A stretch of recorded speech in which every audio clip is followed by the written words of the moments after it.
Welcome to Medicare Lagniappe, where we cut the confusion on all your Medicare-related questions and cover topics plus real-life scenarios to empower you for a better understanding of your Medicare options today.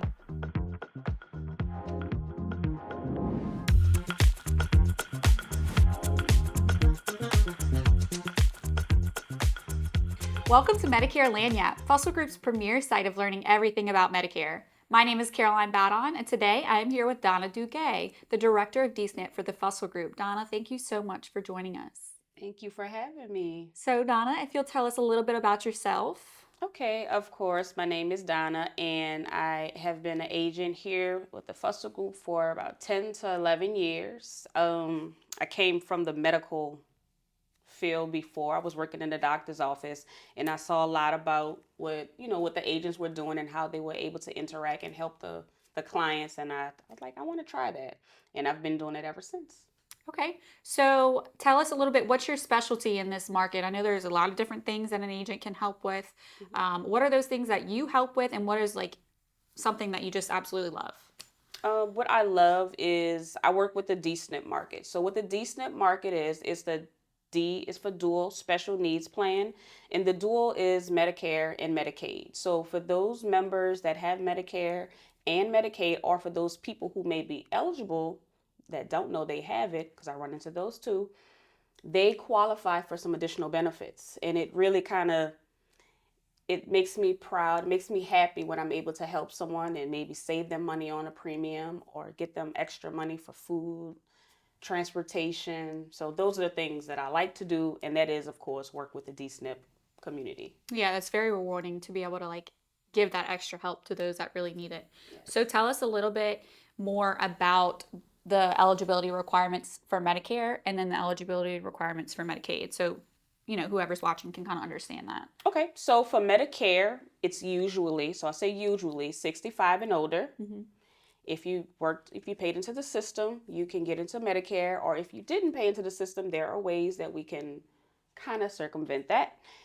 And then if you've been fully disabled for 24 months, yes, 24 months, you're able to get Medicare. Now for Medicaid, it's usually financial. So Medicaid is administered by the state, whatever state you're in, Medicaid is going to administer that. It's mostly income, but it's not always income. So a lot of times I run into people that have a regular income and they're paying co-pays and they have a lot of bills. Sometimes we're able to take those bills and do something that's called a spend down, and it fixes their income a little bit. Mm-hmm. So it accounts for the money they're making, but if you take away those medical bills, they become eligible for Medicaid. So I'm saying that to say, if you think you make too much money and you may not qualify for Medicaid, it doesn't hurt to ask or to meet with an agent just to find out if you do qualify. Because if you call and you don't know what to ask, mm-hmm. you'll never get it. Right. So helping with an agent that really knows the steps is the key. Yes. So tell us a little bit about how you said you've been in the industry or with us, the Fussell Group, for 10 to 11 years. That's a long time. Mm-hmm. That's a lot of clients that you've helped, a lot of experience, a lot of things you've learned. Tell us how you've built your Medicare book of business, how you've gained the trust with those clients, and how you've helped them trust you, and they always come back to you because they know what they're going to get. Yes. So basically, I have a grandmother and a grandfather, and I love them dearly. So what I do is I treat all of my clients like that's them that I'm dealing with, So I'm like, if my grandmother was still here, I would want somebody to be with her and to not take advantage of her. I would want them to listen to her, mm-hmm. and that's what I would want. So I do the same thing when I meet with, someone else's family. I want to make sure that I'm doing the best for them, whatever that is. And sometimes it may just be to leave them where they are. So you won't find many agents that'll do that, but I am the person that will go with them and find out exactly what they need, and then we'll make it happen to make sure that they're getting the best. Yeah. So long-lasting connections are really important to, especially this age group. Yes. They're not heavy on social media and things like that. They want that personal connection with people. That's how they grew up. That's what they know. That's what they love. Yes. So tell us, how do you create or build that personal connection? Are you in the community a lot? Do you call them often? How do they get in touch with you? Things like that. Okay, so me, I am a face-to-face person. I love to be in the community. So I go out and I play bingo at a lot of the senior centers. I do bingo, I do parties. I don't know. We do so much. So I do that because I want them to feel comfortable with me. I want them to know that I'm not just here to make money. I am here to make sure that you're enjoying yourself. So I'm in the community and I also work with the staff at the buildings. So I talk to them and I let them know what I do so that they know, hey, I need you to help Miss Jones. Can you do this for me? And I do that. So I'm building a rapport with the staff and with the community there. So they look for me so that I can, Right, you're a familiar face and they're yes, comfortable with you. And that's what you want because you want these clients to know, hey, like I've been working with this lady for 3 years. She is going to help me. She's going to do the right thing for me. I can always get in touch with her. This is their personal information that they have to give you. You know, their name, their Medicare number, their social security number, their medications, their doctors. Those are all things that are like super scary to yes. release. So that personal connection is It's important. important. And you got to think about with the community that we're dealing with seniors, they are very vulnerable. People Take take advantage. advantage of them a lot. Yeah. So that's why I try to be a little extra sometimes, just so that they can understand that, look, I'm here for you. And treating them well has been like so much for my business because they tell everybody else. Right. I've had times when I went to someone's house and I helped her and she said, wait, can I call my brother? And then he's on the phone. Oh, can you come see me? And then my sister, she lives around the corner. Do you mind talking to her too? Because Yeah. they don't have that. Right. So all they have is TV and they have phone. And older people, they're like, it's a scam. It's a scam. Yeah. So, and I like that. Like, no, don't answer those calls because, People just want to take advantage, and it's so sad. it is. It is. So, annual enrollment period is coming up, October 15th through December 7th. Tell us, in your words, for a client to understand what annual enrollment period is and what do they need to do.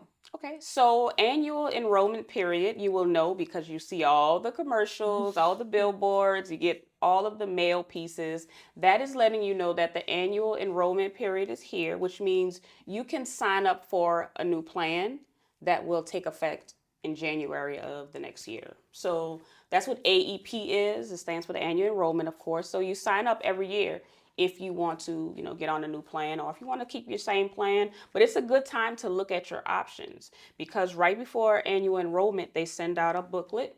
It's called an ANOC.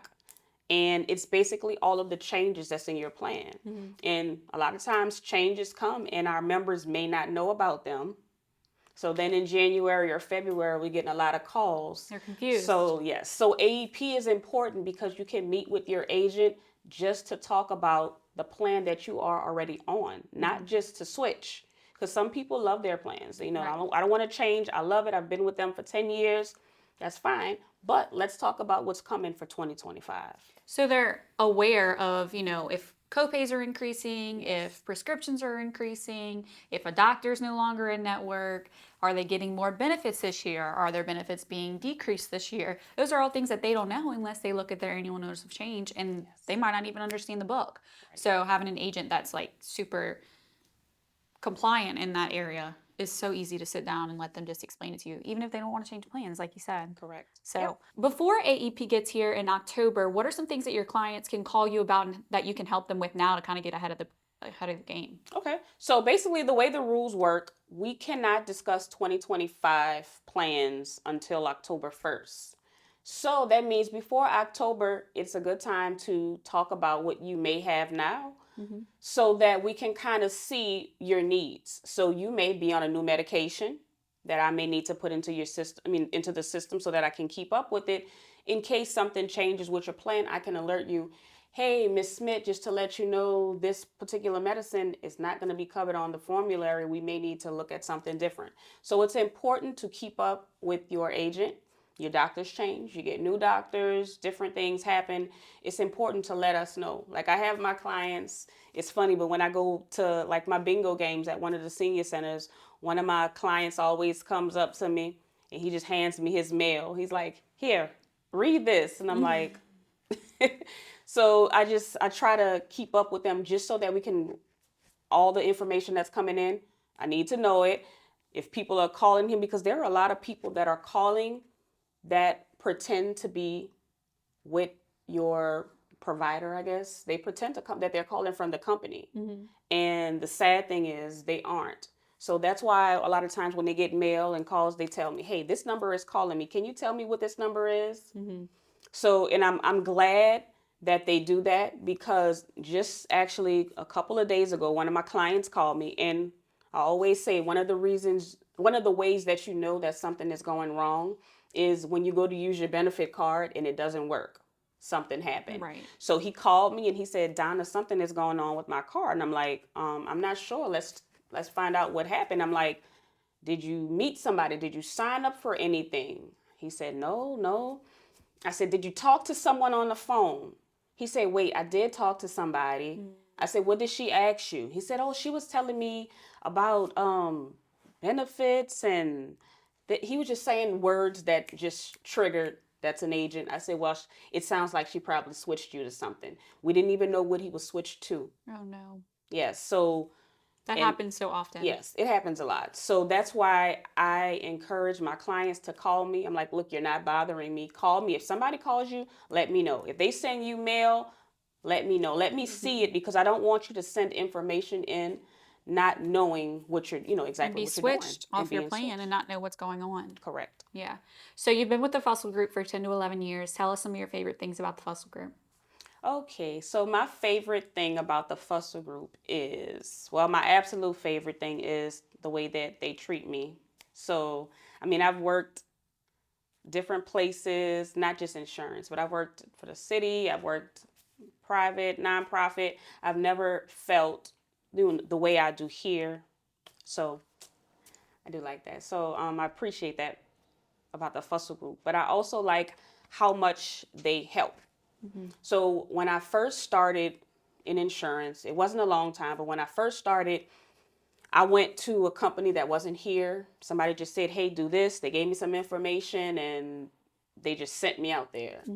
So I had no clue about anything. And I was just writing. And I did really well, but I didn't even know the structure that I was on. I did not even know that my money wasn't even really coming to me. Oh. So I spent my wheels for a long time before I actually, well, not that long, because I say it was only like, a couple of months to a year. But when I came here, I saw the difference, because first, Tyler's here and she's like, I'm here to help. And a lot of times people say, yeah, I'm here to help, but they aren't. They don't answer the phone. They don't answer the phone. So I'm like, if I text Tyler or if I call her, like, she's going to respond and she's going to help. So I do like that. I like what they saw in me, because I didn't even realize that I had a talent. So I'm happy that they saw that so that I can reach out and help other people. Yeah, well, we love having you. You're such a great asset to our team. Thank you. So thank you for being here. That's all for today. Donna, thank you for joining us. If you've enjoyed this video, like and subscribe and stay on the lookout for more. Follow us on Facebook, Instagram, and visit our website, fgiala.com. Thanks for watching. This has been a Fussell Group Insurance Advisors educational production series. If you enjoyed this video, like and subscribe and stay on the lookout for more. Please follow us on Facebook, Instagram, and visit our website, fgiala.com.